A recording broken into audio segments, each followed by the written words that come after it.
Good afternoon. Welcome to the celebration of the life of Sydney Carfine. My name is Dan Volkers. I was one of Sydney's elementary teachers, and I was blessed to be a friend of their family. It's an honor to be able to stand up and speak about such a beautiful young lady this morning, or this afternoon, sorry.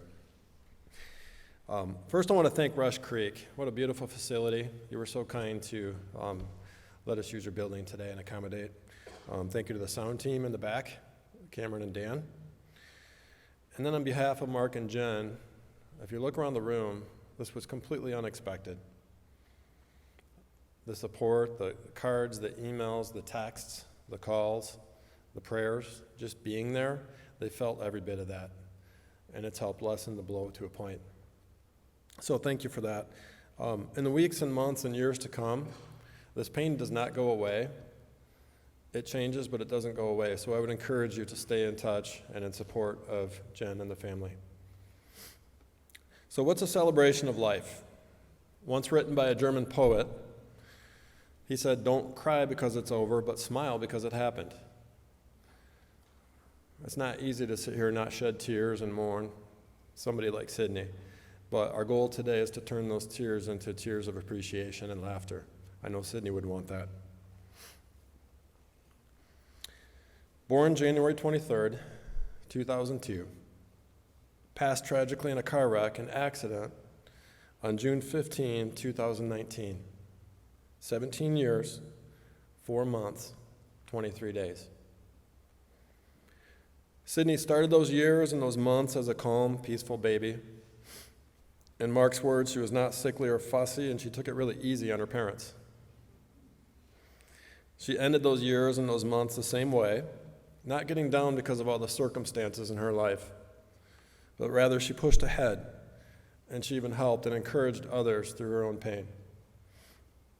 A lot will be said about how Sydney used those years and those months between the birth and the end of her life. But a few notables that I'd like to mention. In her younger years, like a lot of kids, Sydney liked arts and crafts. She loved to golf. She loved the hula hoop, sing, dance. Sydney wanted to be a dentist when she grew up because she wanted to make a lot of money. She also wanted, in her words, to turn my hair blonde if my mom will let me. Did she do that? Sid was obviously a golfer. She started golfing around age 4 with her grandpa. She was talented as she grew, up to qualifying for individual state this past year. Many of us look forward to seeing where golf would lead her. Sydney attended Byron Center all the way through her freshman year in high school, where they moved to Jenison, and she attended for her sophomore and junior years. She looked forward to a lot of things that people don't normally look forward to, like donating blood, voting, being an organ donor on her driver's license, a simple check in the box on her license. Mandy will talk more about this in a minute, but 2 lives already have been permanently changed because of Sydney's selfless donations. A check in the box. She changed her mind later on from dentistry to social work, wanting to help people. She wanted to help foster children find families. Sydney had priorities. She spent her time working toward her goals and looking for ways to help other people. She mentioned in a letter back in 3rd grade that when she grew up, she wanted to be these things: kind, nice, helpful, and respectful of others. It's a good list. I believe she accomplished just that. It reminds me of a passage from the book of Galatians. Paul was actually in prison for his faith. He did nothing wrong, but his circumstances were not good. Despite that, he still wanted to encourage others to help people, so he wrote a letter to people in the city of Galatia, which he held dear to his heart. So he wrote that letter. As part of it, he shared a list of traits that we should live by to be more like Christ. Like Sid, they had a list of traits to go by. So consider these as I read, and maybe you could consider your own life too. Maybe this is a goal that comes from this. We don't know the number of years, months, and days we have, so it's something to take seriously. Galatians 5:22-23. The fruit of the Spirit is love, joy, peace, patience, kindness, goodness, faithfulness, gentleness, and self-control. Against such things there is no law. You can't be wrong if that's what you're doing in your life. It's a challenge for us, just like it's something Sydney worked toward. In the next part of our ceremony, we're going to have some different sets of speakers come forward and talk about Sydney and share some things about her life. So the first set I'm going to invite up are people that represent Sydney's younger years through middle school. In this order, if you would, just come up when it's your turn. So we have Mandy, Alyssa, and Riley, Emily and Kat, April, and Dan. So when you're ready, Mandy, if you want to take over.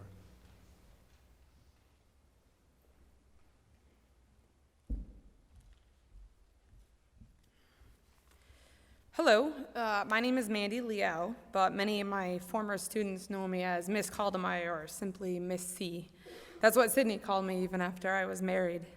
I was lucky enough to be Sydney's fourth grade teacher at Countryside Elementary School in Byron Center back in the 2011-2012 school year. I could tell that Sydney was special from the moment that I met her. She had such an infectious smile and a bubbly personality. You couldn't help but feel happy when you were around her. From a teacher's standpoint, Sydney was an excellent student. She was bright, responsible, creative, worked so hard to get good grades on tests and assignments, and she was ambitious about doing extra credit or going above and beyond what was necessary. I recently found a 2012 email that Sid sent me a few days into summer break after her fourth grade year, and she had already completed a handful of pages from a summer packet and had gone online and was competing in a summer-long math competition that I had set up. I was very impressed. My friendship with Sydney extended far beyond fourth grade, though. Sydney was someone who I really kept in touch with even after she graduated from Countryside. When she was in 5th and 6th grade, Sydney would take the bus after school and help out in my classroom during the last hour of the day. I would have her work one-on-one with some students, correct homework, read aloud to my class, or tell stories or jokes to my students at the very end of the day. She loved that, and so did I. In the summers, Sydney would come help me get my classroom ready for the start of the school year. She would cut out laminations, tape items on the wall, do labeling, and many other types of jobs for me.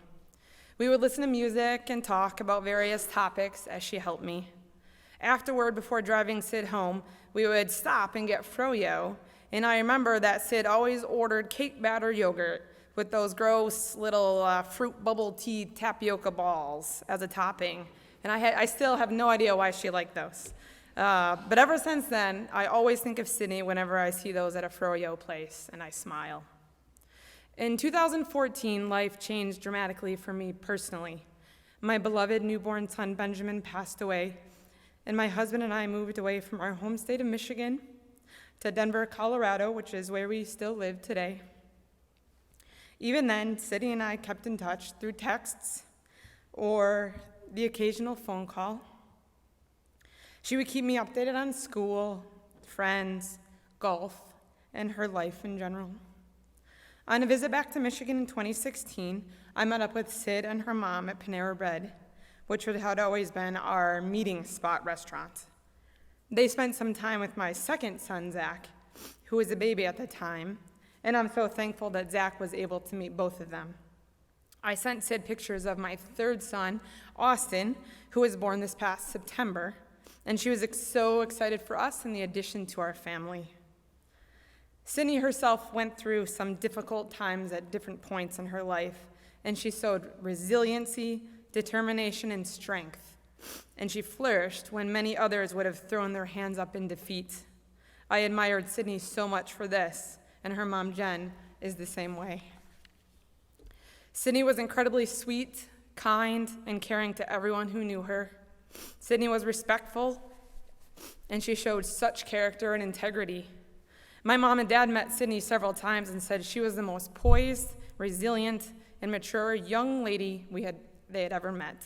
She was so polite and had such a sparkle about her and a beautiful smile. You just wanted to hug her and never let go.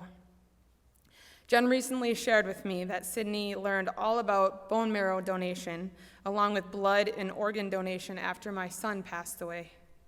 Sid was so moved by his loss that she was always trying to donate blood, but was turned away because she didn't weigh enough. Jen said this always made Sydney very angry. Additionally, one of the first things that Sydney wanted to do when she obtained her driver's license was to become an organ donor, as Dan mentioned. And because of this, many lives will be saved. Amazingly, we have learned so far that 2 people's visions have been restored by Sydney's gifts. And we know that even more lives will be positively impacted by her generosity. This shows again just what a selfless, and very special person Sydney was. Jen, you should be so incredibly proud of your daughter. I certainly am. She will always hold a very special place in my heart, and she will never be forgotten. I love you, Sydney.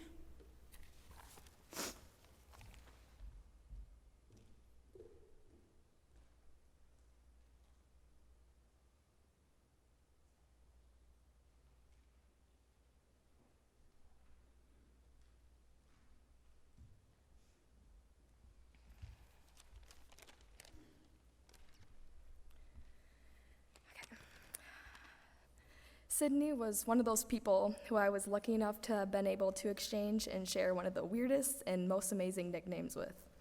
We always called each other Cashew when we were in middle school. And when I look back to those years, I can picture her now, just running up to me at school yelling, "Hey, Cashew," not even caring about how loud she was, which led into what one of her best qualities was. She was never afraid to be herself. She loved to be unique and create her own type of style that fit the amazing person she was. We all enjoyed her infectious laugh and personality that always wanted to have a good time, no matter who she was with. Sid had one of the most real smiles I've ever seen. When she was truly happy, you'd always know because she was always smiling. I know that today, Cindy would want us to all do what we came here for, which is to celebrate, appreciate, and remember what an amazing life she did have. I think we should all recognize and remember how uplifting and loving our amazing friend was.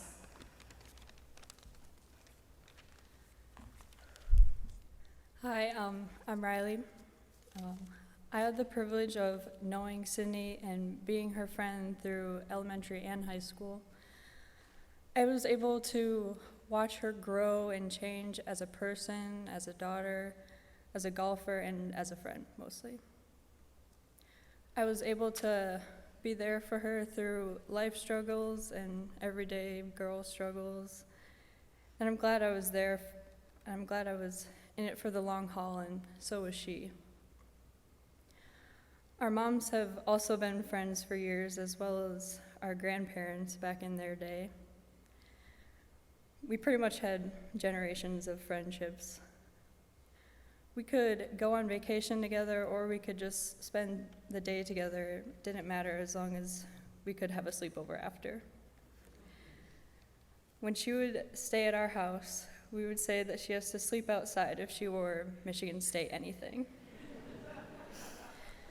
When I think of the memories of her, I try to be happy instead of sad because I don't want them to be sad memories.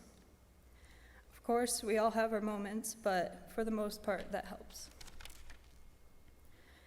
I know she would be proud of us for standing up here and talking to all of you because this is definitely scary, but it's less scary when you're talking about someone you love. She knows that this is one of my biggest fears, and I'm glad she can help me through this right now. When we think of Sid, let's all just try to smile.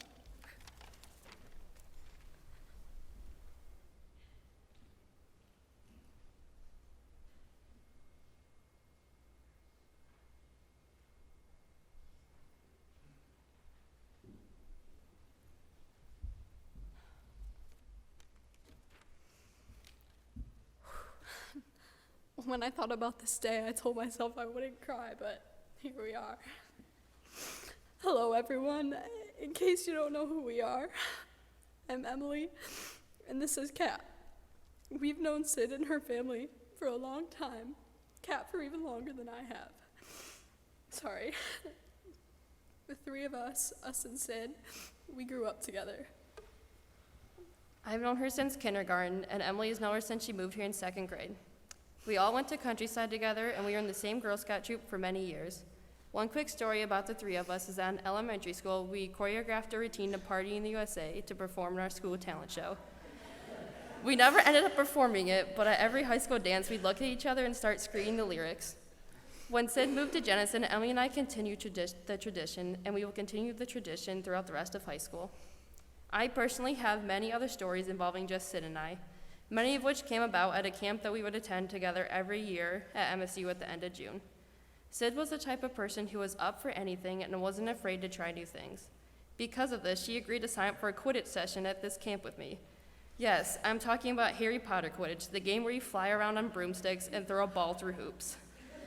However, since we obviously have no flying broomsticks, we have to run around with PVC pipes and pretend like they're flying broomsticks. When Sid saw this, she started cracking up. She had no clue what she signed herself up for, but she was excited to try this new thing, even if most of the people there looked like they escaped from a Dungeons & Dragons convention. I'll never forget how funny she looked running around with a pipe and trying to throw a ball through a hoop while other people were throwing dodgeballs at her. Although she looked completely ridiculous, she was happy and actually enjoyed trying this new weird sport. These are just a couple of small stories out of thousands from not only the two of us, but from everyone here. Each of us has had our own moments with Sydney that all of us will cherish forever. I know I've had many, and Kat has had hers, and we could be here for a long time talking about how amazing Sid was, or how she was going to do amazing things in both the golf world and just the world in general. We could also talk about how she was taken too soon, but all of us know that. You all know that.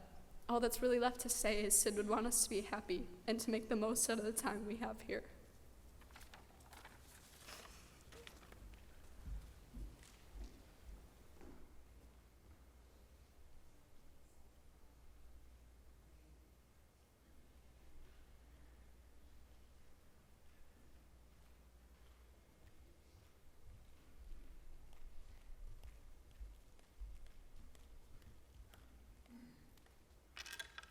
Hi, my name is April Capan, and these are just a few memories I have from me and Sydney.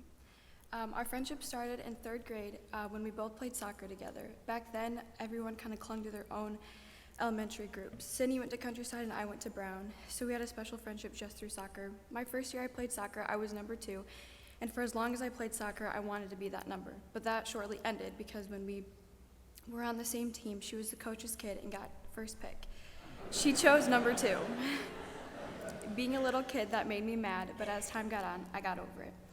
So after that season, Sydney and I were the best of friends. I got to spend a day at Sydney's house one day, and we just hung out. We spent all day in the creek behind her house, and we had a blast. We got so muddy that we had to take a bath in our bathing suits, and for some reason, we thought that was pretty cool. That fall, we were on the same soccer team again. We were the Purple Piranhas. We each had our own nicknames that symbolized how our individual qualities contributed to the team. I don't remember what each of our nicknames were, but I remember Sydney and I scored a lot of goals together. After that season, we had a short camp out, and somehow Sydney and the rest of the team came up with giving me the nickname of April Coupon, but Sydney was the only one who never stopped calling me that. At Nichols, we did not have the same homeroom, but we had the same switch teachers in 6th grade. I remember she loved running the clipboard from class to class, and anytime she came into my class, she waved at everyone and had the biggest smile on her face. At West Middle, we had one class together in 7th grade, first hour math with Mrs. Cutshall. Whenever we had work time, we always were together, telling each other about our upcoming weekend plans or whatever we did the previous weekend, or just chit-chatting about anything. Freshman year, my friendship with Sydney became stronger when she stood by me and listened when I was going through some hard stuff. She never judged me, and at that time, she was my best friend and one of my only friends. Before I got back on my feet, and she understood, and that meant a lot to me. I was sad when Sydney told me she was not going to be at Byron anymore. I knew she would do great at Jenison, and she would make friends quickly because that's just who she was. But I would miss her. Sometimes I get jealous of how lucky Jenison was to have her in her most recent years of school. We would always laugh at how different Jenison was, like they didn't have computers, they actually used their lockers, class schedules, and I don't think they had air conditioning. But she fit in so well, and I was very happy for her. I will miss her competitive spirit when we played Kahoot in Mrs. Carroll's Science 9 class. She was the only person I've ever seen get so into that game. She would pace the floor and get so excited with every right answer she got. We had this class second hour, and because I weightlifted first hour, I started my day with her. She always checked in to see how I was doing that morning. After that, we walked to Miss Belhowski's class together for math. I would always forget what hour it was and where we were even going, so Sydney reminded me daily that it was third hour. She loved math and came to life within those four walls. The only frustrating part was that Miss Belhowski never let us sit next to each other during class because we would just talk all hour. But she would let us work together on homework if we whispered. Whenever Miss Belhowski asked for good news, Sydney always had something good to say, and I will miss what joy she had sharing her good news. After math, we had a lunch together, and we sat at the same table right across from each other every day. She would laughingly throw something at me, and when I looked up, her phone would be out recording my reaction, and of course she'd be laughing. Homecoming Spirit Week was one of our favorites. We dressed alike and took pictures every day after lunch. At the end of spring break, we went to Chicago to pick up my brother and his friend from the airport. This trip was such a last-minute invite, but it worked out perfectly. My parents were out grocery shopping and picked her up on the way home. I thought it was kind of funny, but Sydney got along with everyone and was a helpful hand when needed. It wasn't weird to her at all. We both had really crappy phones and didn't have any service on the drive down, so we watched Grease and took pictures and videos of each other in the car. Our first night there was kind of crazy. We couldn't find where we were going, but the time spent together was priceless, full of laughter. We got to our hotel and got settled into our own room with a beautiful view. Yes, we made a mess of the room, but we had so much fun. The next day, we spent wandering the city, taking pictures everywhere, so of course we had our specific outfits planned out, but would never wear what we wore again. We stopped at the Bean, rode the Ferris wheel, one of our favorites, had pizza at Gino's, and sat by these boys that we thought were cute, and of course wrote our names on the wall and table. We walked Navy Pier and bought matching Chicago shirts and saw Soldier Field. We had so much fun and talked about coming back when we were older, could drive, and had better phones. Sydney's mom said she couldn't stop talking about how fun this trip was. After freshman year, we kept in touch, telling each other everything. We went to the Hudsonville Fair, and I liked watching the event of the night, but Sydney was all about the rides and seeing her other friends. So we rode the rides and saw other friends, the Ferris wheel being our favorite. We had so much fun taking pictures and feeling like we were much older than we actually were. Last summer, she came to my Sweet 16 party. We found out that the arcade at Craig's Cruisers was a pretty cool place to take pictures, so that's what we did for about 20 minutes. We raced go-karts and played mini golf, and although I don't think we kept track of score, I'm sure she beat us all and loved it. We went to Holland to see the sunset and took more pictures. Sydney had a great time reuniting with old friends and meeting new ones. We had so many laughs and just a great time. She was the last person to leave my house afterwards because we had to take her home, and the little things like that are what we take for granted. My time was so special with Sydney. We always picked up right where we left off, and we're always there for each other. Our time together was always full of laughter and smiles. On hard days, that's what I can imagine, because I know she has the biggest smile on her face today and every day. I can't wait for the day I get to see her again. Love you, Sydney.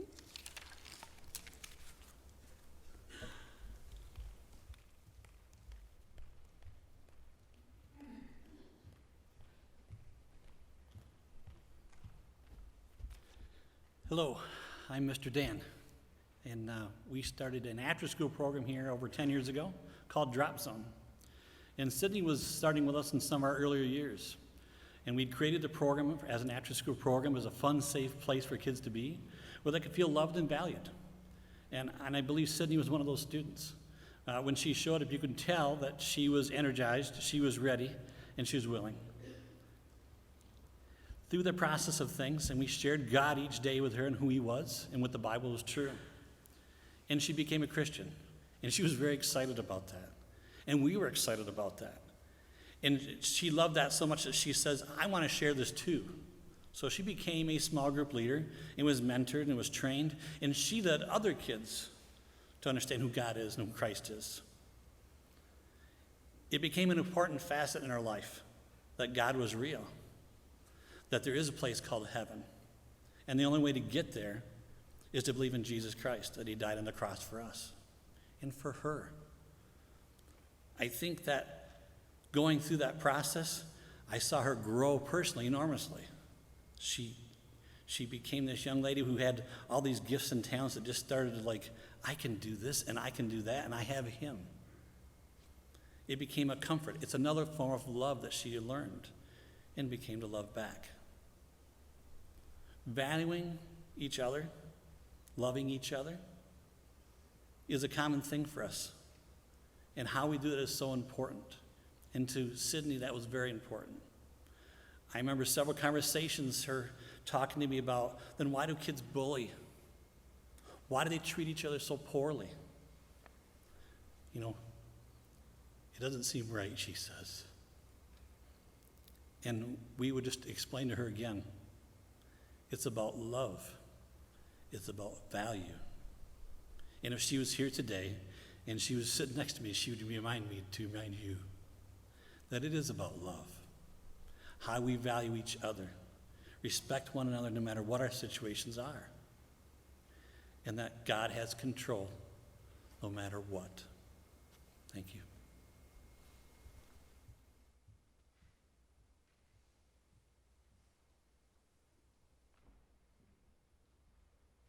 Thank you, Dan. This next set of speakers will represent Sydney's high school years and her golf connections. So I'll ask these people to come up in this order when it's your turn. John, Megan, Mandy, I believe, Betsy, Jerica, and Jeff.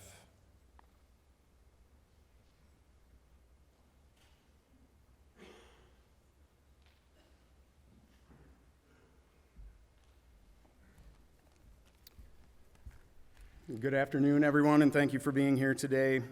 My name is John Van Ryn, and I had the pleasure of coaching Sydney during the 2016-2017 golf season, which was her freshman year at Byron Center High School. I can still remember the first time that I had ever heard the name Sydney Carfine. Being a teacher at the high school, I didn't have a lot of connections or get to know many of the younger kids until they entered the 9th grade. Oftentimes, girls would come out for the golf team in 9th grade, never having played golf before, but just wanting to have a chance to learn the sport, just wanting to play it because they might have had a friend that was playing golf, or wanting to play it because their dad or their grandpa bribed them to give it a try. Sydney was different. I remember getting a call from a middle school teacher who also happened to be the varsity boys golf coach one day, and he said that he was walking through a 7th grade classroom while students were drawing pictures of what they wanted to be when they grew up. He called me up and he said, "You're not going to believe this. There's a girl that's drawing a picture of herself playing golf with a caption that reads, 'I want to be a professional golfer when I grow up.'" I said, "Really?" When I asked him what her name was, he said, "Sydney Carfine. Remember that name." Fast forward a couple of years and golf tryouts are starting. We have a pretty strong varsity team coming off of a conference championship the year before and a lot of seniors. In walks this young, smiling freshman girl who shares that she's a bit nervous to try out for the golf team and unsure whether she's going to make it. I told her to just relax and do her best, and she would be fine. What I didn't tell her was that we had never actually cut anyone from the golf team.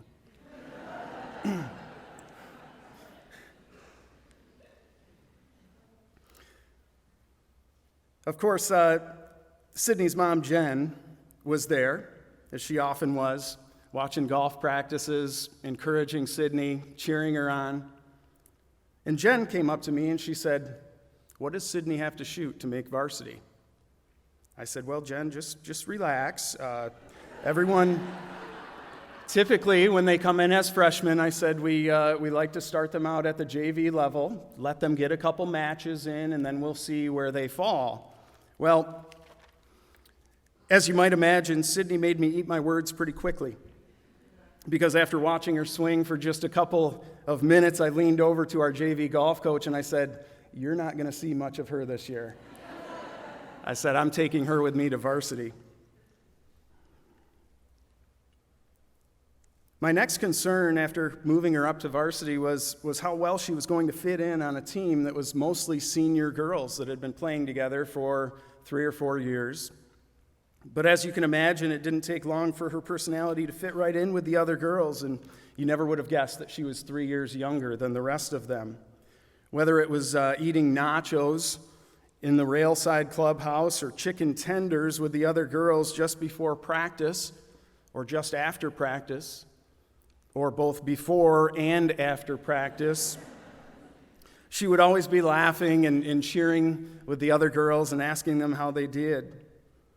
I remember many trips in the golf van going to our different golf matches, and the girls would be singing along with the radio in the back. And I can remember one time that Bohemian Rhapsody came on, and during the guitar solo, McKenna and Sydney just started headbanging, and I looked in the rearview mirror as I'm driving, and all I could see was hair just flying everywhere in the back seat. But in addition to the singing, she also quickly earned the role on the team as team calculator. You heard that she was good at math and enjoyed math. It was after each match that most of the girls would pull out their cell phones to use the calculator to add up their scores. But typically, by the time that they could get their cell phone out of their pocket, Sydney would have already added up all of their scores, corrected them if they were wrong. And so everyone on the team just got into the habit of coming in after a golf match and handing Sydney their scorecard because she could add it up faster than they could even with a calculator. She was also quick, I might add, to look over my shoulder while I was adding up scores and correct me if I was wrong. So she would take their scorecards and she would add them up, and I think there were two reasons for that. Number one, she could add them up faster than anybody else could add them up, and number two, she wanted to know what they shot so that she could compliment them and definitely make sure that she did in fact beat them.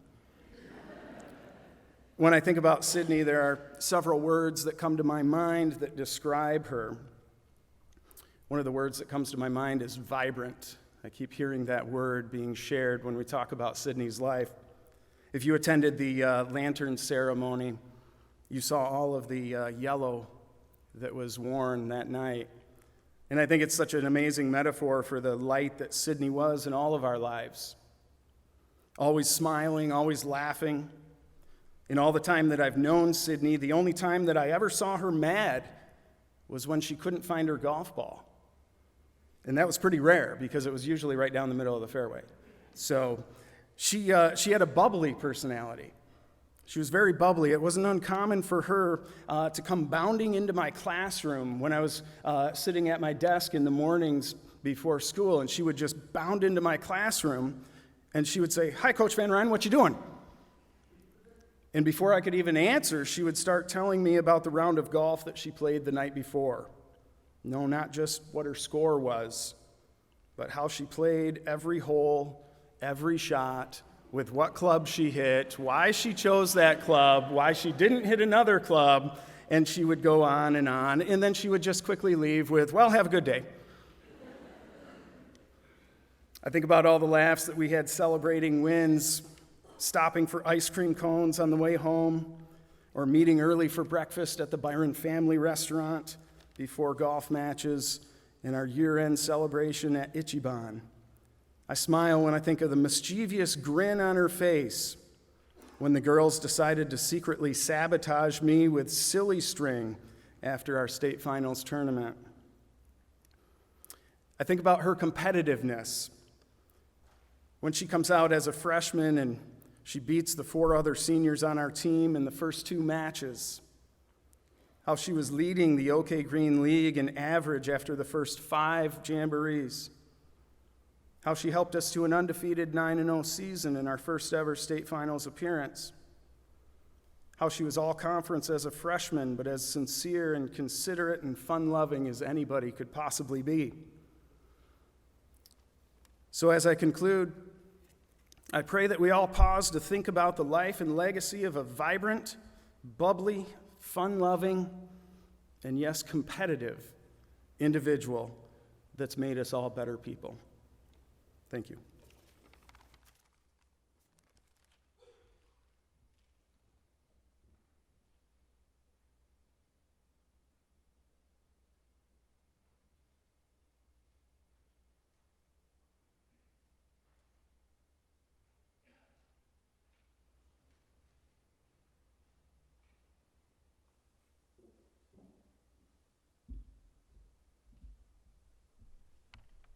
All right. So, hi, my name is Megan.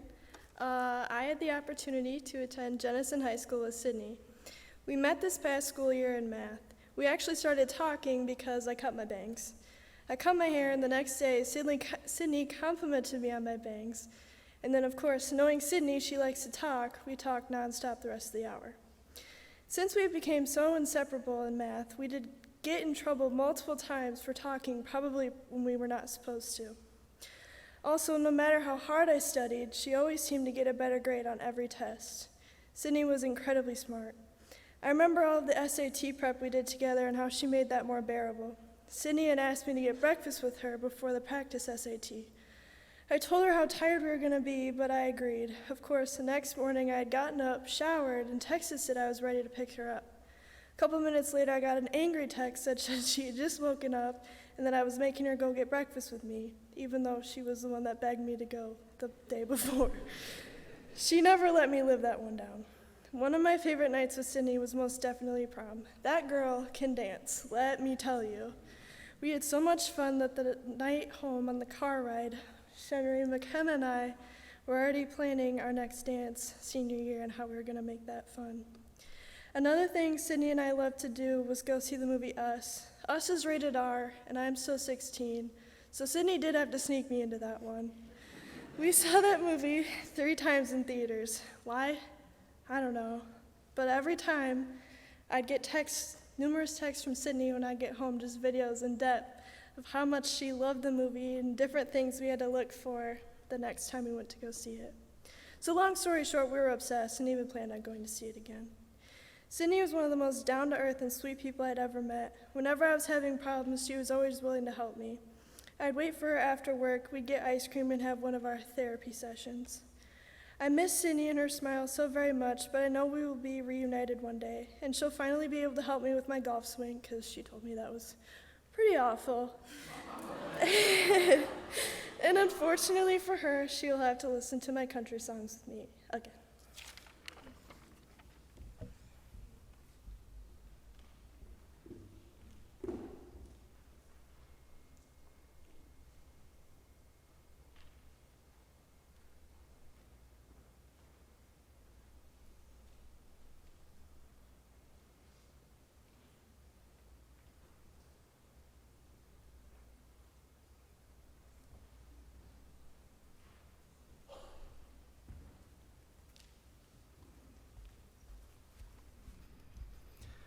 Hello, my name's Mark Doby, and I was the golf coach at Jenison in Sydney's sophomore year, and this is the varsity girls team from Jenison, and we're here to represent as well.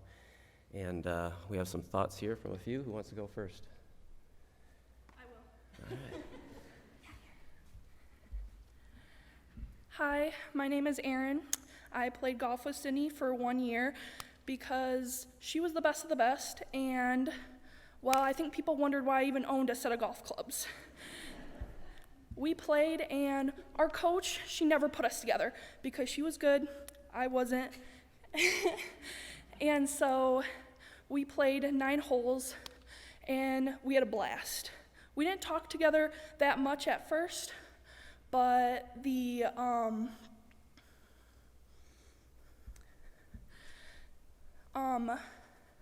sorry, I'm a little nervous. We made like a game that who could mess up first on the course. And so she would make noises, make movements to make me laugh, and then we ended up creating a whole new language of these noises and these gestures, and it was absolutely a blast. We talked about everything we talked about boys, we talked about our goals, and everything we wanted to do in life, and that's the one thing I'll always remember about her.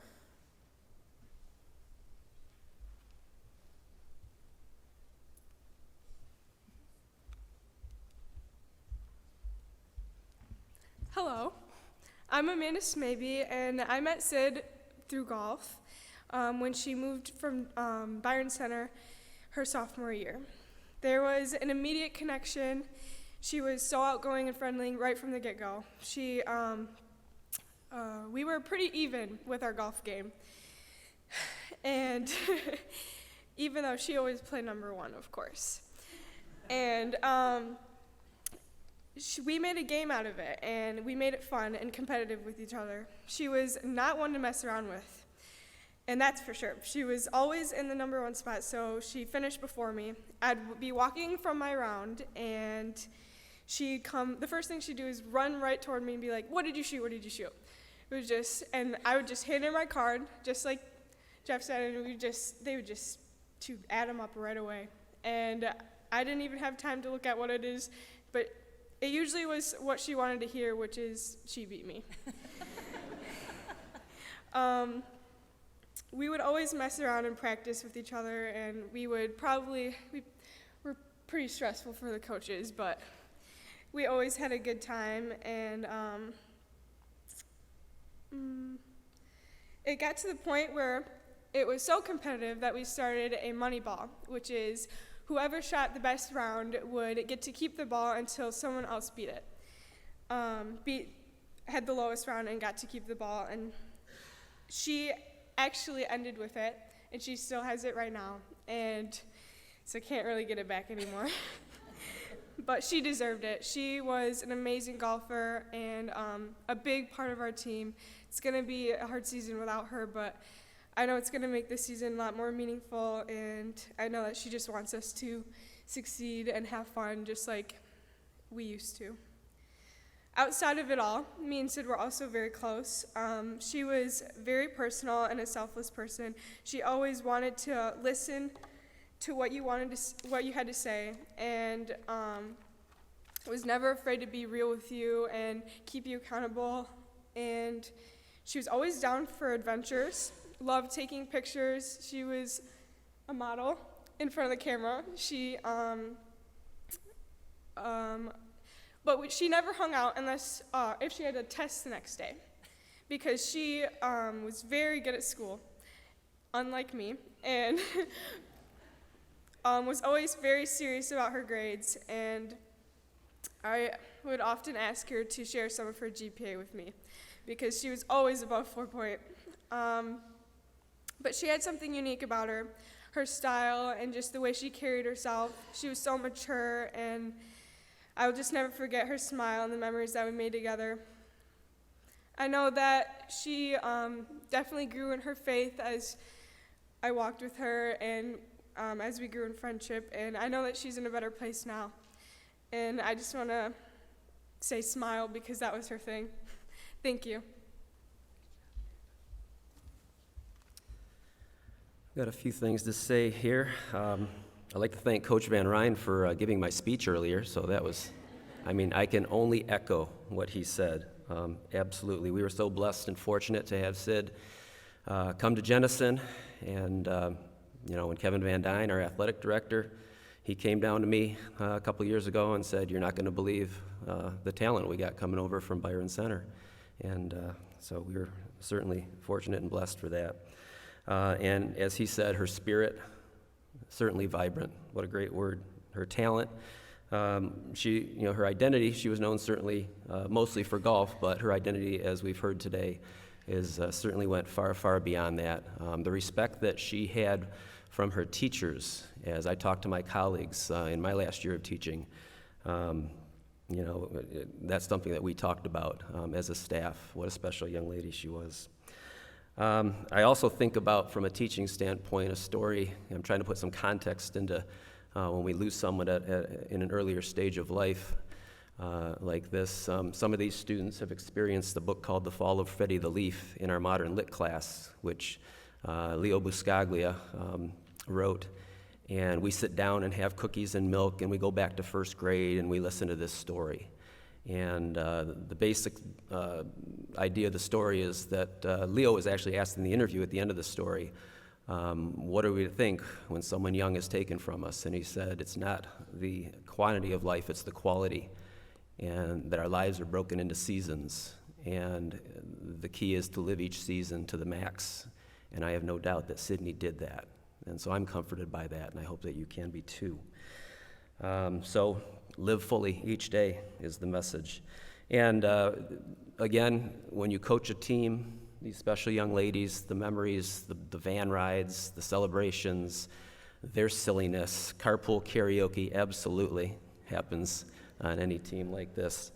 I think of the memories, the victories, the defeats, the friendships, the bonding that takes place with a team are awfully special, and we're glad we have those memories. As far as specific memories, probably my greatest memory of Sydney was when she made the eagle putt on number 7 at Grand Valley at the Meadows. And to be sharing that and standing with Jen and celebrating that afterwards was just an amazing moment. And our trip to Michigan's adventure after Puffer whipped us, I think they'll remember that one. And probably most importantly, when Izzy here soaked Al after the Zeeland East victory with a cooler of ice water, so she got doused. So Sydney was a big part of all those memories, and she'll continue to be a big part of all our memories. That's what I have to say. Coach Reimink was lucky enough to have Sid last year, and she has a few things to say as well. I don't have much left to say, actually.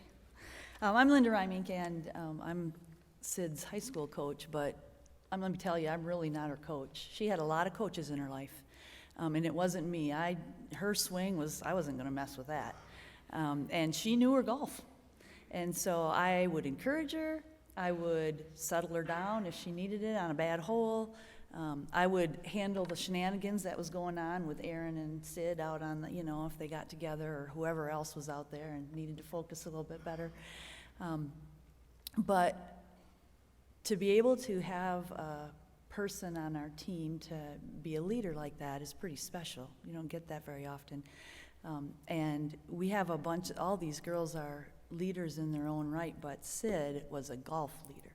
Like, she was focused, she knew what it took to be good, and she knew what she needed to do that. And so that was her personal commitment to our team. But bigger than that, the person she was, she could come, be ready to really, I'm gonna win this one when we'd head to Mona Shores or wherever we'd go. And then they'd be out there and you'd never know that she was competing because they're yapping away as they're playing golf.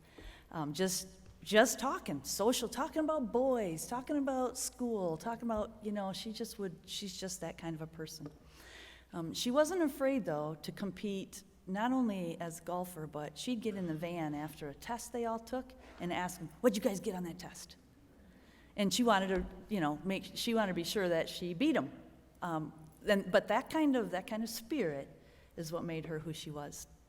And then her additional fun, loving personality made it not be offensive. And so it was a great combination. Losing Sid really leaves a big hole for our team. We'll realize how big when our first scores come in. I'm not looking forward to that day at all. A big hole in our high school. She you can tell from what people have said, her ability to make people feel accepted and to not be caring about what people thought about her, and those kinds of things are really valuable in a high school, so we will miss that. And then, of course, for each of us, a big hole in our hearts. She was just that kind of person, and we will miss that. So we can't replace it. We aren't going to try to. And our season, this coming season, is going to be tough in some ways, but we'll get to celebrate Sid on the golf course every day. And we know, she sent a long text to these girls in May, end of May, almost the end of the school year, about this is going to be our season. Here's the things we want to think about and talk about, including sweatshirts with our names on them. And so those are things that we're looking forward to. We'll be able to, we hope to get together and compete with integrity, to care about how we come out there, to focus, but never forget to have some fun. So we will miss her, but we will celebrate her. Thanks.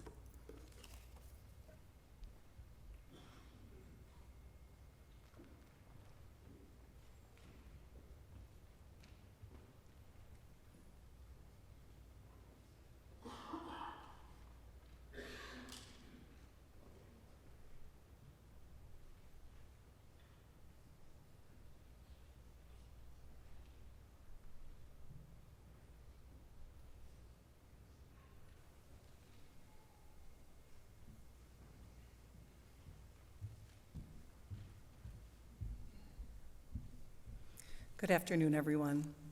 My name is Betsy Arts, and I'm a family friend of Sydney's and also one of her co-workers from Celebration Cinema. Sydney's grandma Kathy lived on the same cul-de-sac as I did, and my daughter Izzy was actually the same age. They were a month apart. The neighborhood kids knew that it was going to be a great day when Sydney was visiting, because it meant either Kathy had art projects for them, or they were going to empty my pantry and garage into the island on the cul-de-sac. They made some amazing forts. Kathy and I both moved to other locations a handful of years ago, and I was still lucky enough to see Sydney. Usually it was looking up from a line at the theater and seeing her smiling face waving to me. She would always walk up to me and introduce herself as if I could ever forget who she was. Fate was on our side last fall when Courtney, my assistant general manager, and I were headed down the stairs in Rivertown Mall to grab our lunch from Panera. Got to the bottom of the stairs, and there were Jen and Sydney.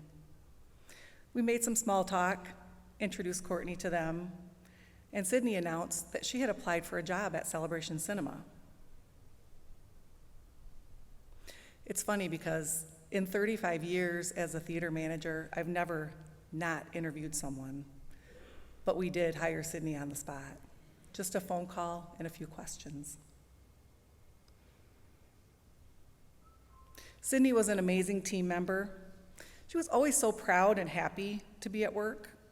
She got involved, learned fast, and was well loved. Jennifer recently shared that Sydney even went out and bought popcorn-themed socks to wear on her first day of work.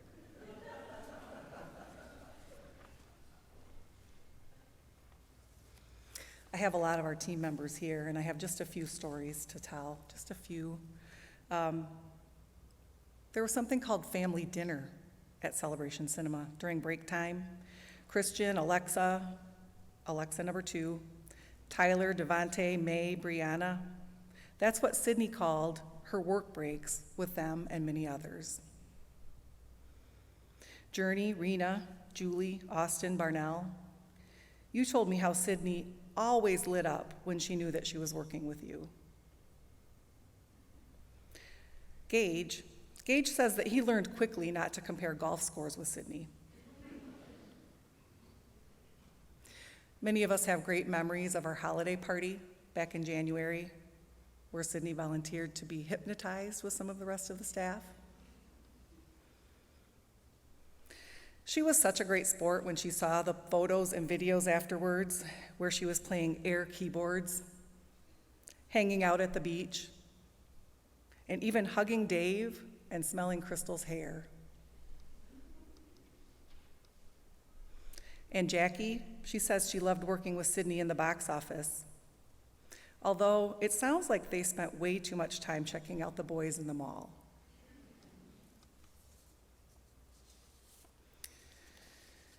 To Sydney and her family, thank you so much for sharing her with us. She had great talents, gifts, was oh so kind, and had such a love for everyone. Our cinema family will miss her.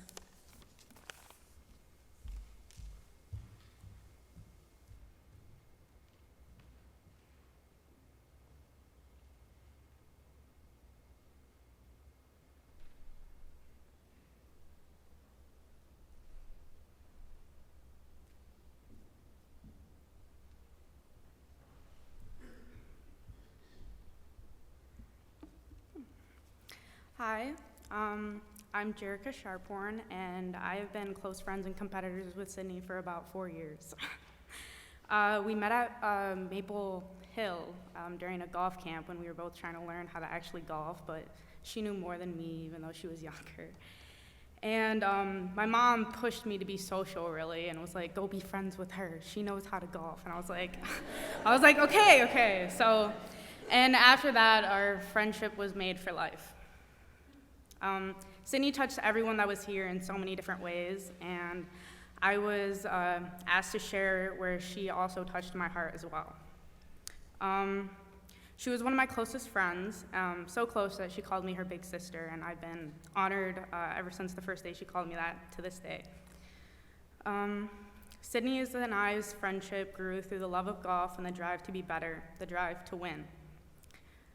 She pushed me to be better, and I pushed her to be better, and it also made us amazing scramble partners, the perfect team, really. I knew Sid always had my back, and she knew I had hers. In golf and in life. I'm gonna miss the Pepsi dates on number 11 at Maple Hill, where we would always have a Pepsi, and we had like this thing called the Crisp Club. So every time we had a Pepsi together, we'd just look at each other and open it and say, "Crisp," as it like did a little sizzle. I'm gonna miss her running down the hill at the Pines to number 11, which always ended up like her clubs crashing down the hill. And I'd always shake my head, and we'd just go on to the next par 3. I'm gonna miss her running to me after matches and saying, "You will not believe what I just did." And then her going on and on about how she blew up on a hole, and if she didn't do that, she would have a lower score than me. And I'd always roll my eyes and say, "Then why would you do that?" And then afterwards, I would hug her, and I'd say, "I'm proud of her." I miss her every day, but the memories of her will never fade. 2 days after the accident, Sid and I were supposed to play in our first scramble of the year together, and we planned on wearing black and white, just like our first scramble in 2016 together. During the whole match, I kept my head up high because I knew Sid would want us to kick some butt, and we did. I played that with Anthony Doss. We played that for her. And we came in 4th out of 13th. Even though we were the only mixed team, and I was hitting from the back tees up till number 13, so that was kind of difficult for me. But when I walked up and I saw that our last names weren't on the scoreboard together, I broke down. I never thought the day would come where Sid and I would be wearing matching outfits again.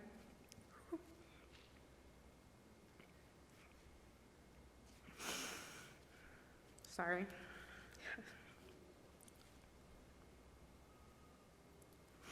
Sid was loving, driven, and compassionate in everything she did. She strived to be the best she could, even when she didn't play her best, and that just allowed her love and drive for the game and life to just constantly grow. I was only a year ahead of Sid, and I did everything I could to show her the ropes to make her feel prepared to make her feel more prepared for the future than I could ever feel at her age. I talked about different things with her.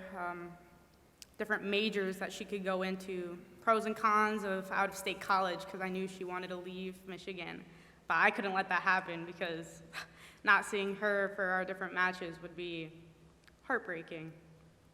I even tried recruiting her for Calvin so we could finally play on the same team. The last time we talked was at the beach, and that was also the first time that we decided to do something besides golf, and I realized she was growing up. She reminded me of me when I figured out that the only person in this world you need to please is yourself. That not everyone is going to like you, but if you're doing what you love and doing something that makes you better, then go down that path. Sydney and Jen came to my open house, and I had a little advice for the grad box sitting out. And when I finally got home and I opened that box and I read through all the little slips of paper, Sid's instantly caught my eye. She said, "Stay true to who you are, big sis. You have always been there for me, and I appreciate you so much. Your little sister, love you." If anything, that's what Sydney would want us to remember. Stay true to who you are and to constantly be there for the people you love. Sydney enjoyed the simplest things in life to the fullest, and that's something nobody should ever forget. She was one of my best friends, a little sister, a teammate, and one of my biggest competitors, and I definitely would not be the person I am today without her.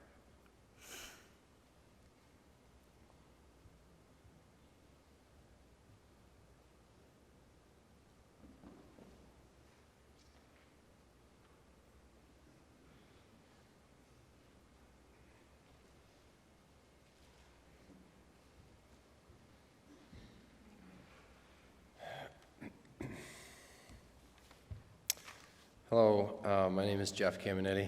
I had the privilege of being Sydney's golf coach and her swing coach over the last 6 years. I first met Sydney at our junior program at Maple Hill. First thing I noticed, besides having a beautiful natural golf swing, the characteristic that stuck out the most to me was Sydney's enthusiasm and positivity. You could tell she had a love for golf, but she had a love for life and engaging with those around her. I'm having a hard time remembering a time that Sid didn't have a smile on her face.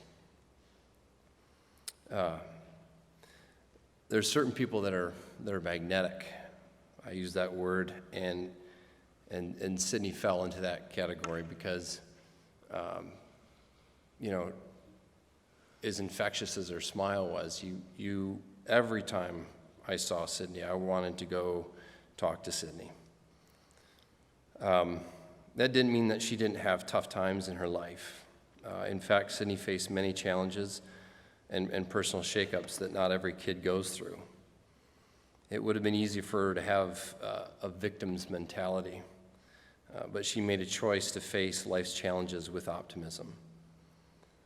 Another attribute of Sydney's that stood out to me was her humble spirit. Sid wasn't the bragging type. She definitely wasn't the type of person who tried to draw attention to herself. So an example of this is when she switched schools from Byron Center to Jenison. And at this time, Sydney had already developed a sterling reputation as an accomplished golfer. Her new high school coach wanted to point this out to her new teammates, which was a really nice thing to do. But Sid did not want this gesture to be mistaken for a sense of entitlement. She wanted to earn her spot. And more importantly, though, Sydney didn't want to have her sole identity as an accomplished golfer. It was more important to her that her identity was found in the mild-mannered, kind and caring way that she treated people. Sydney demonstrated one of the most important things that we can do in this life, and that's to love others.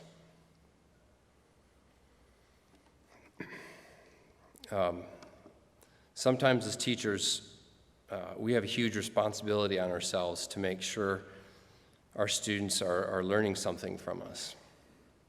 But sometimes we need to take a step back and ponder what we might be learning from our students. And as I reflect on many of the conversations that I had with Sydney, I realized many of the lessons that she was teaching me: perseverance, perspective, staying the course even when you don't have your A game, optimism in the face of adversity. You see, everybody will face trials and hardships in this life, but what Sid helped teach me was the importance of keeping your head up, being grateful for the positive things God has put in your life, how to keep moving forward, and through it all, how to smile. My heart, along with the rest of Maple Hill and our family there, goes out to the Carfine and Muris family.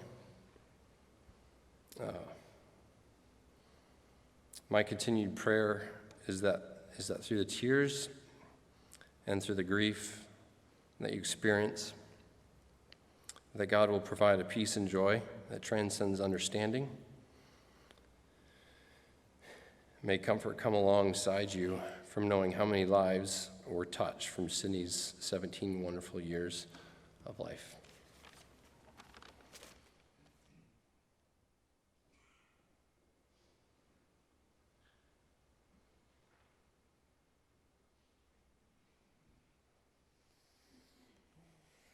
Thank you, Jeff.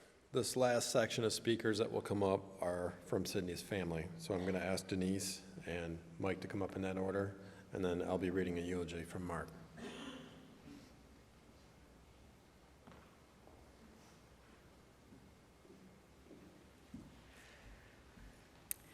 Hello, everyone.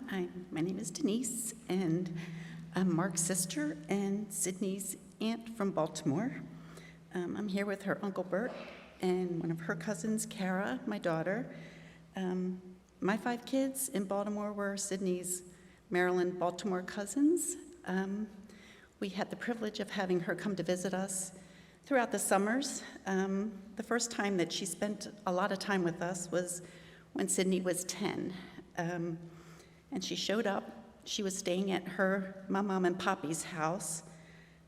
Jen brought her, and then when Jen left, Sydney had a bit of a meltdown and realized she really didn't want to stay with my mom and Poppy. So she really wanted to stay with Kara and Dana, her cousins, at her Aunt Denise's house. So we wound up having Sydney stay with us and taking her to our vacation in Ocean City.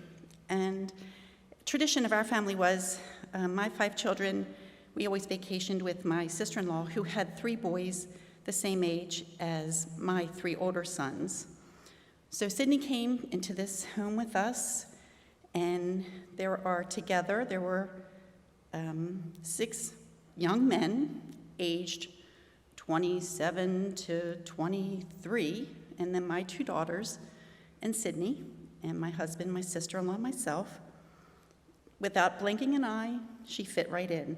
The first night, it was her idea to meet with her and my son, Rob, to make everybody cocktails before dinner. So they proceeded to make us Shirley Temples with orange juice and serve them on a tray as if we were seated at a high-class restaurant. Then, as young drinking-age kids do when they're on summer vacation at the beach, my kids would get around before they would go out for the evening and play their pre-game drinking games. So the one game happened to be where they would sing a song and whoever messed up or however the game went. So the song was Dirty, Dirty, Dirty, Dirty, Dirty, Dirty. So Sydney was watching. As adults, we were all watching the kids play because it was quite a fun thing to do. So they all went out. The next morning, we're sitting on the beach, and Sydney's laying there playing in the sand, and all of a sudden I hear her, and she's sitting there going, dirty, dirty, dirty, dirty, dirty, dirty. I said, Sydney, you cannot go home and sing dirty, dirty to Mom and Dad because they're going to wonder what the heck you were doing on vacation with Aunt Denise and Uncle Robert. Another funny thing about Sydney is whenever she came to Baltimore, she always commented on our accents. I tried to tell her, Sydney, you are in Baltimore. You have the accent. We are speaking the way we speak here in Maryland. So that was another always, and she would always say, well, how do you say this? Say this word, because we would say it different from how she would say it here in Michigan. So, and I know some other people mentioned that Sydney was good at assigning nicknames to people. So the year she was here when she was 10, she decided to give people in the family nicknames. So my husband, Bert, is an extremely picky eater. So everybody that knows him is aware of this. Sydney was learning this fact as we were all there, because wherever we went, everything he had was plain. Plain burgers, plain pizza, everything. So the name for him was Picky Longstocking, was my husband, because he was very picky.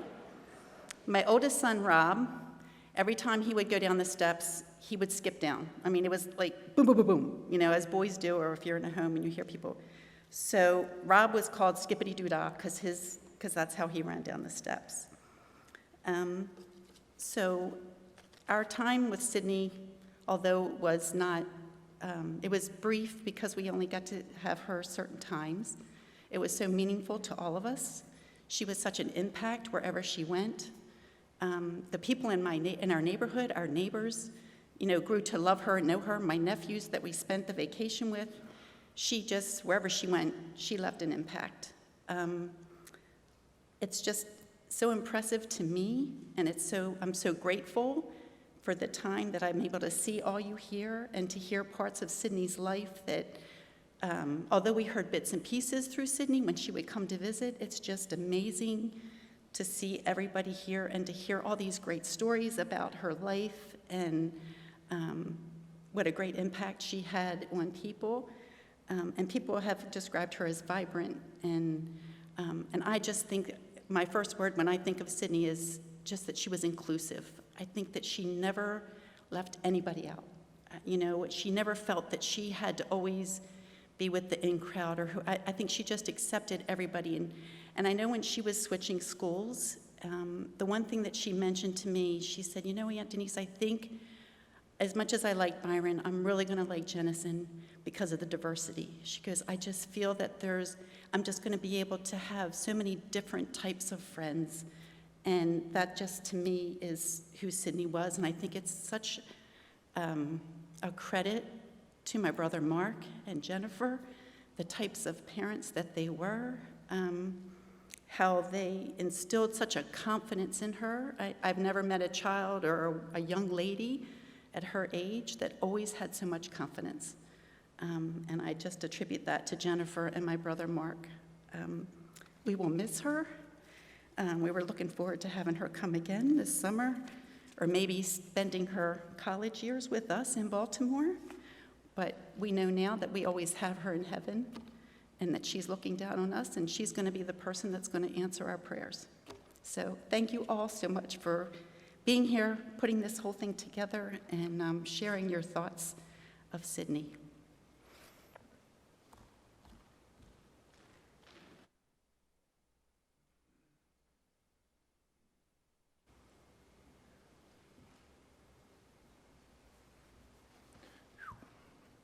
Thanks, Denise. It was nice that she brought us together, too. Yes. Again, thank you, all of you. And, I mean, Wayland area, Byron Center, Jenison, Hudsonville, unbelievable. Absolutely unbelievable outpouring, and that's a credit to Sydney and how wonderful she was. I really went back and forth on what I was going to do today, what I was going to say, and everyone has shared such wonderful joy that something that Jeff said about learning from our students, learning from our children, it is so precious and so wonderful. And I want to share with you the last thing that Sydney basically taught me. And this was on that tragic night. Pulling to that scene, horrific, unbelievable. But it opened my eyes. My wife will tell you I'm a junkie as far as trashy cop TV shows, the reality ones. And I would watch them, and I mean, you're into it for the action.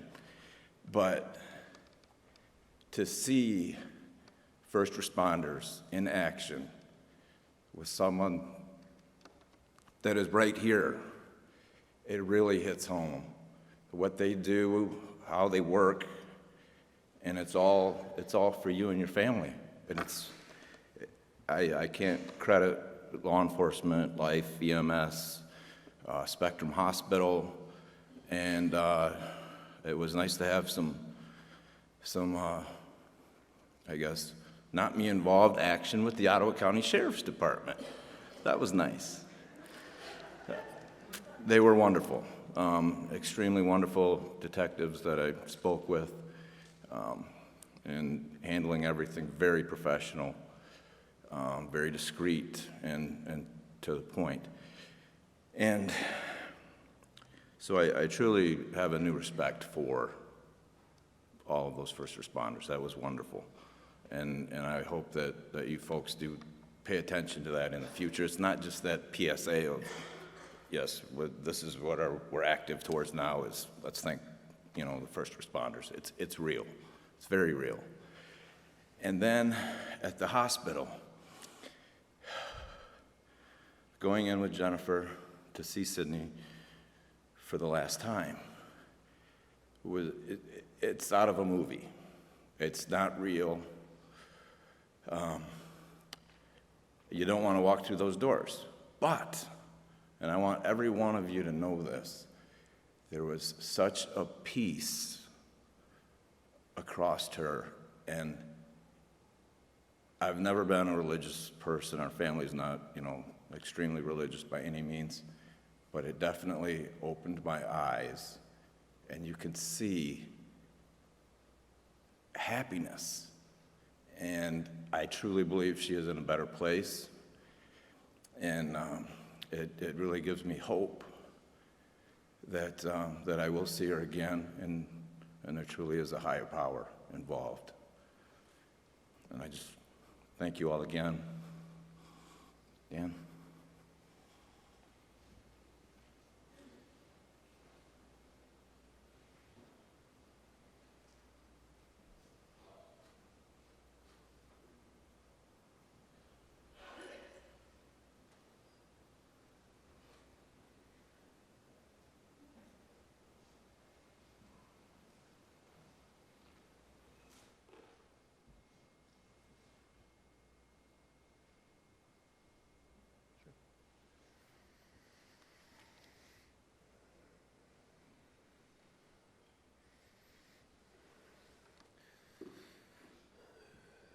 Mike, I'm not going to be able to follow that up, so I'm going to have Jen step in instead, okay? Well, I'm one of those nervous Nelly people too, and I never thought, obviously, I would be doing this in front of this amazing group of people. I know it's been a long afternoon and stuff, and I don't have a lot of words. She knows how much I loved her and how proud I was of her. And I'm just really grateful that she had a chance to touch all of your guys' lives in however big or small way that was. And some of you know or not, but Sydney had mono about 1.5 years ago. It hit her really hard, and she missed about a month of school, which was really very difficult and tough time for her, because, again, academics were important to her, and she was missing her classmates and missing her friends and just getting her homework done and falling behind all the time. And but it drained her, and she fought really hard to get back, and she finished the year and did a lot of makeup stuff to do it before school and after school to get it all done. And it was the week of spring break was the last week. She was recouping, and she was going to go back to school after spring break started, but we were out. She always liked to go to Barnes and Nobles, and would get books there and stuff. And I'm walking through the aisle, and I saw this book, and it said, a daughter is life's greatest gift. And the very first page I opened, you know, when you randomly get a poem book or something and you look at it to see if it grabs your attention and you're interested at all. And I actually have the date tagged here, April 4th, 2018. And I bought the book that day. And I found it last night when I was getting some things together for the memory board and to share with you all if I was going to be able to stand up here or not. And because I had a tough time trying to put my own words together or what I would say, because there's still so many stories or little things, and so many people here today have already touched on those today, which, like Dan said, it's kind of hard to follow my brother up on this one and what that night was for us in the hospital. And I'm grateful he was there for me that night, as hard as it was. And but so anyway, so I'm going to stop there rambling and just read the poem. And it says, I wish you could see yourself through my eyes. In you, I see a gorgeous butterfly emerging from her cocoon, someone who's growing and changing. I see a young woman who's ready to take on the world and whatever it throws her way. I see someone who stands up for herself and for those she loves, someone who offers a helpful hand and a shoulder to cry on, and a kind word when she knows someone is downed. I see an angel here on earth. When I look at you, daughter, I see someone who has the courage and strength to overcome many obstacles. No matter how many times you fall, you get up again. Even when you want to give up, you don't. I see someone who has a big heart. You make everyone around you feel loved. You touch so many lives without even knowing it.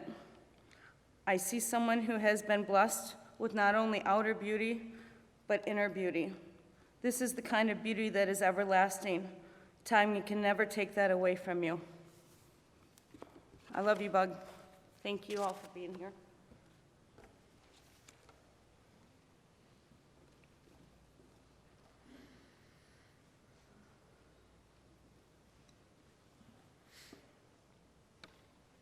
Jen, I think we could all agree that we've seen that resilience and that strength in you too.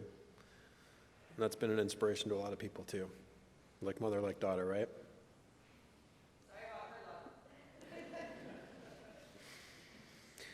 I'm going to read a eulogy from Mark. What an honor to be asked to stand up and read that in his place today. On behalf of Jennifer and I, Mark, we would like to extend our sincerest gratitude to all of you for being here to help us honor Sydney and celebrate her life. Those of you who knew Sydney well enough and understand why I can't, those of you who knew Sydney well enough will understand why I can't be here today. I've never written a eulogy, and as a parent, I never expected to have to write one for my daughter.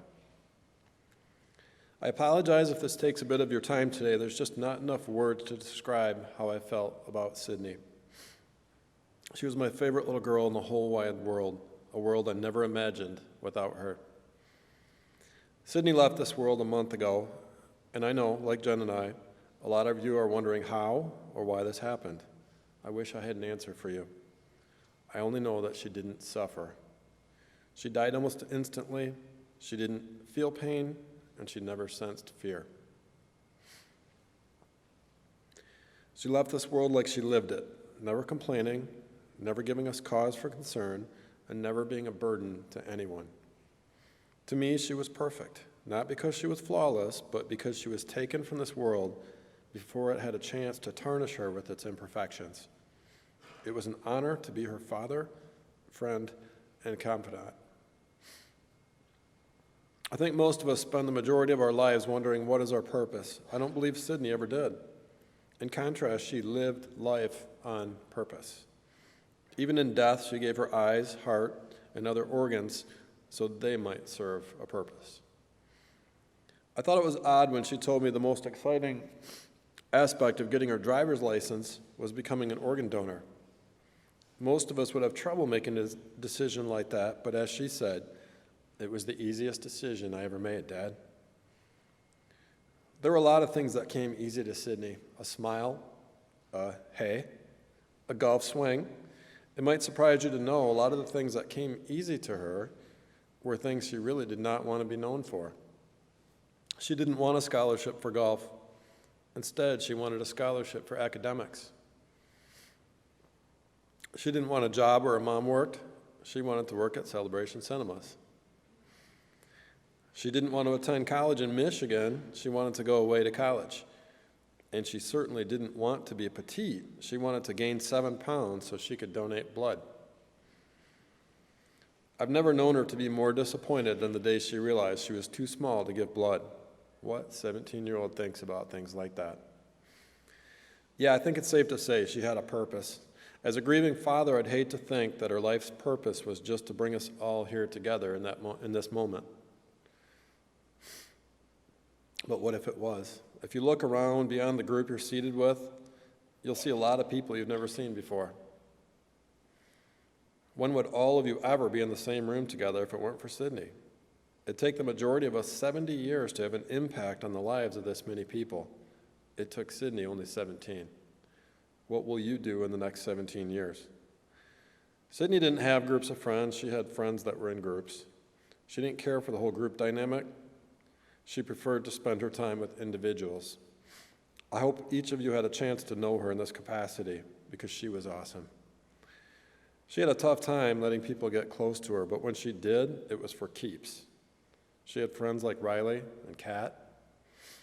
She met at Countryside Elementary, and despite the fact they had different interests, different groups of friends, and went to different schools, she could count on either one of them for anything. She would want me to tell you both how much her friendship meant to her. She would also want me to mention how much she enjoyed spending time with Amina and Megan, playing golf with Jerica and Mandy. She would want me to apologize to anyone she blew off to do homework. She was obsessed. School wasn't easy for her, you would think. Since she was a 4.05 GPA, she was just naturally smart, but she wasn't. In fact, she would tell me, Dad, everyone thinks I'm smart because I get good grades, but I'm not. I just work my butt off. Her mom and I were astounded by her scholastic achievements. We were astounded by almost everything she did. She lived her life, never compromising, who she was. It's rare to know someone like that. It's even more rare to know she was only 17. She didn't care much for fashion. She was an 80s girl. Her favorite movie was The Breakfast Club. She wore men's rugby shirts from Goodwill, Chuck Taylor high tops, and mom jeans. And when I say mom jeans, she literally wore mom's jeans. She would constantly raid her mom's closet. What 17-year-old girl does that, unless her mom works for Prada? Did I say that right? She didn't fuss about clothes unless they came from the David Dobrich collection, in which case her mother would have a fit watching her spend $30 for a t-shirt. Fortunately, she had a job and the means to buy her own things. She had an eclectic taste for television shows. It ranged from This Is Us, which she watched with her mom, to The Office, which was our thing. She watched all 10 seasons at least 5 times. I'm probably the only person who could understand this obsession because we shared the same sense of humor and temperament. She would want me to share this with you. This clip from the final season, one of her episodes. Did we cue that up or no? Okay, so there's a scene in the final season in The Office where one of the people was singing I Will Remember You with a guitar. Look it up on YouTube, it's pretty cool. We saw that, right? Yeah. Okay. Sydney loved her family. She also cherished the idea of family, but didn't mind being an only child. She loved her family at Maple Hill, and Mark especially called to make sure that was put in there because that was a big part of her life. She loved her mom and poppy, and visiting her Aunt Denise and Uncle Bert, along with her cousins Rob, Vince, Chris, Kara, and Dana in Baltimore, and her Aunt Debbie in Pennsylvania. Here at home, she enjoyed the company of her best friend Grandma, Uncle Nick, Aunt Julie, Uncle David, Aunt Mary, and her cousins. She also shared a profound love and respect for Beth, her guru, and Miss Tracy, who was like a mother to her. She would want you all to know that she loved every minute she spent with you. We can take comfort in knowing she's with her grandpa now on a golf course and in our hearts forever. The hardest thing about writing this is to articulate the love she had for her mother. They were thrown together in a whirlwind of circumstances beyond their control. They lived in a shoebox, which they turned into a home, never having enough money to buy things or go on trips. They relied on each other, and they found a way to make things work. She would want me to apologize for her mother for never clearing off her desk and leaving the bathroom a mess. She would also want me to tell you how much she appreciated everything you did for her. And if she could, she would say you were right about everything. Almost. Sydney was the best of both of us. She never complained or cried about her circumstances, and she continued to amaze us with her resilience and decision-making. That is, until she decided she wanted to go to college out of state without a golf scholarship to become a social worker. For those of you that don't know, social workers rank, I didn't write this part, he did. Social workers rank just below teachers as the most important, yet overworked, underpaid professions in the world. Once she explained how she wanted to help foster children find families, I was convinced she found her purpose. Which brings me back to why we're here today. As I said, I don't have the answers. I just know in my heart she would be happy to see we all found each other and her purpose was served. Sydney, I will love you and miss you for the rest of my life. Okay, we're going to play a slideshow set to some music of pictures of Sydney, and then I'll conclude the ceremony after that.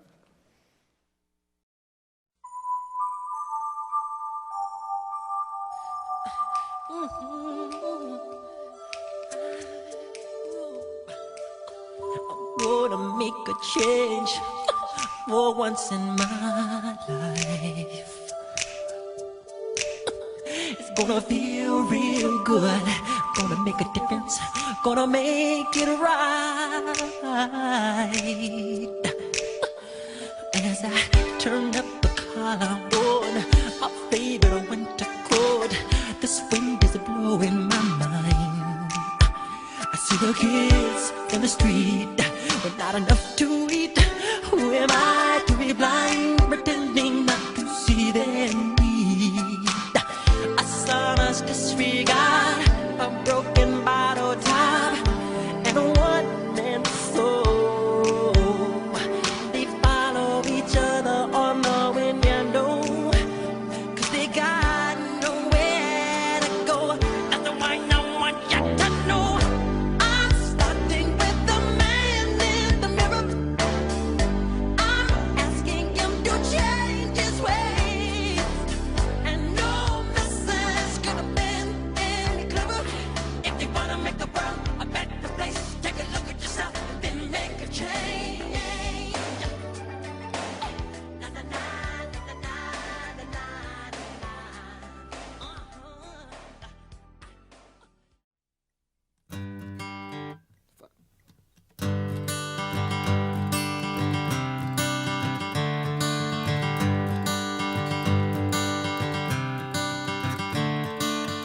Another turning point, a fork stuck in the road. Time grabs you by the wrist, directs you where to go. So make the best of this test and don't ask why. It's not a question but a lesson learned in time. It's something unpredictable, but in the end is right. I hope you had the time of your life.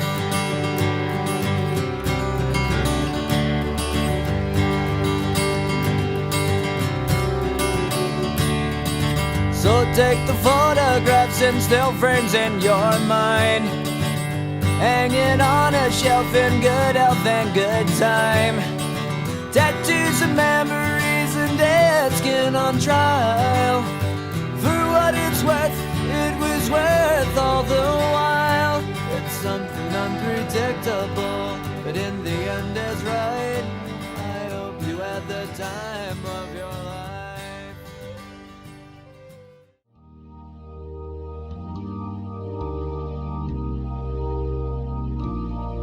When you try your best but you don't succeed, when you get what you want but not what you need, when you feel so tired but you can't sleep, stuck in rivers,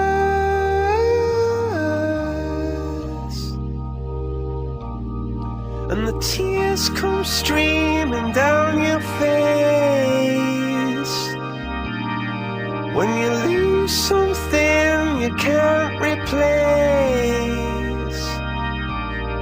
when you love someone but it goes to waste, could it be worse?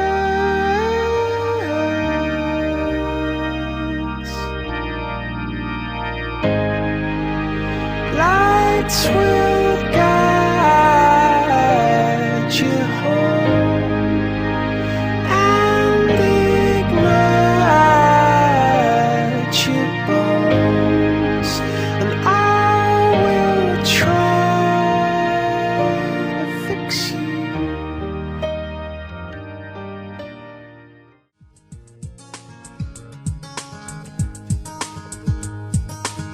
Turn it inside out so I can see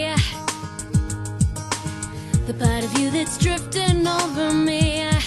And when I wake, you're never there. And when I sleep, you're everywhere. You're everywhere.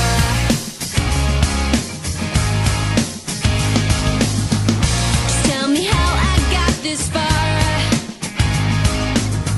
Tell me why you're here and who you are. 'Cause every time I look, you're never there. And every time I sleep, you're always there. 'Cause you're everywhere to me. And when I close my eyes,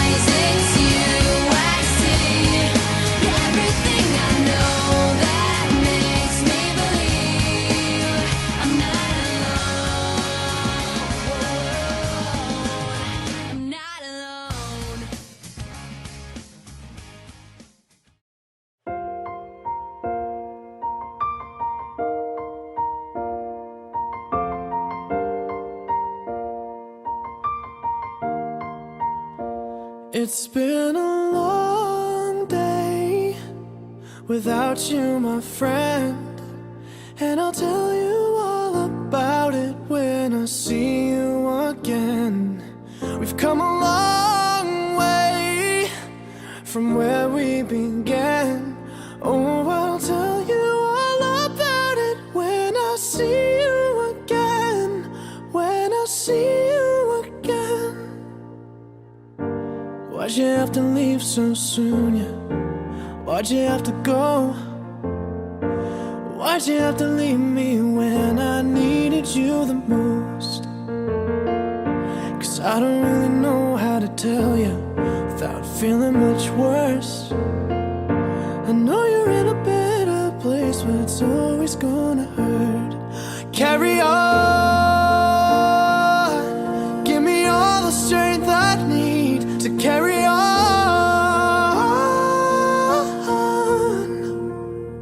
It's been a long day without you, my friend, and I'll tell you all about it when I see you again.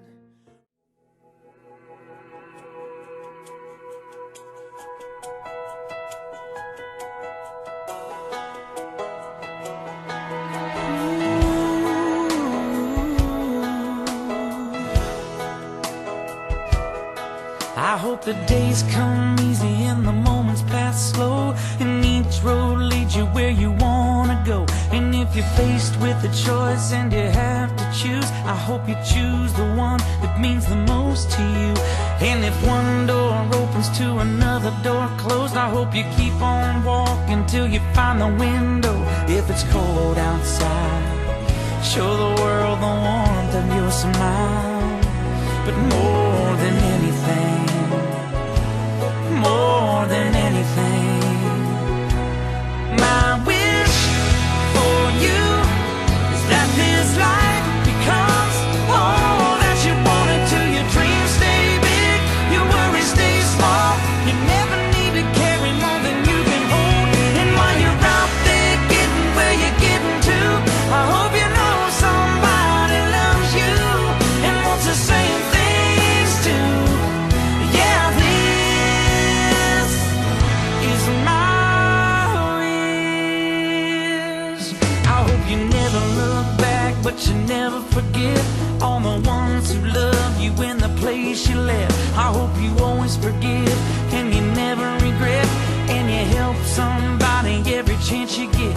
Oh, you find God's grace in every mistake and always give more than you take. But more than anything, yeah, more than anything, my wish for you is that this life becomes all that you wanted to. Your dreams stay big, your worries stay small. You never need to carry more than you can hold. And while you're out there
choice to sit it out or dance.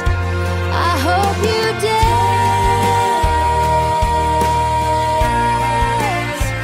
I hope you dance.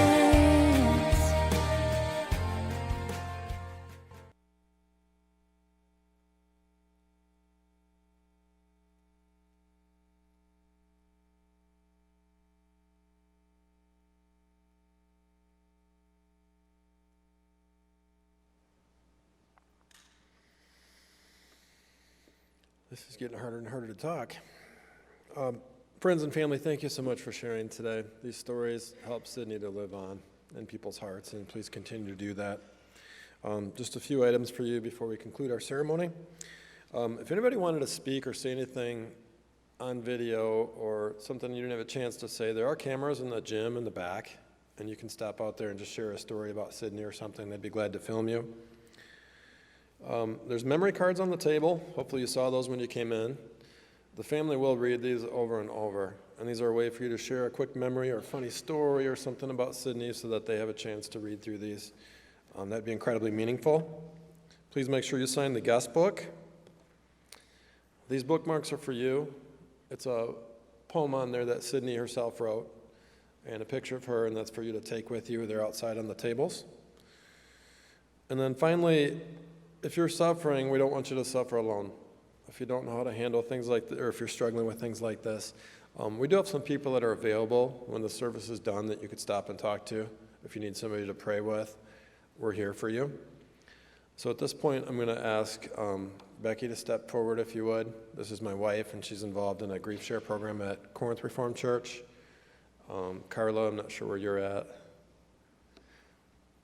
Sydney's principal in elementary school. She's going to be available. Cameron's coming up right now. He works here at Rush Creek Church. He'd be glad to talk with you. Dan's going to step up front too. And then finally, Cassie, if you're around. If you're more comfortable talking with somebody a little bit younger. Cassie's been through it. She lost her father years back, and she understands grieving too. So this is the conclusion of the ceremony. If you have it in your heart where you want to talk to somebody or pray with somebody, please step up and do that. And if you would, let the family step out first, and then we can head out. Thank you.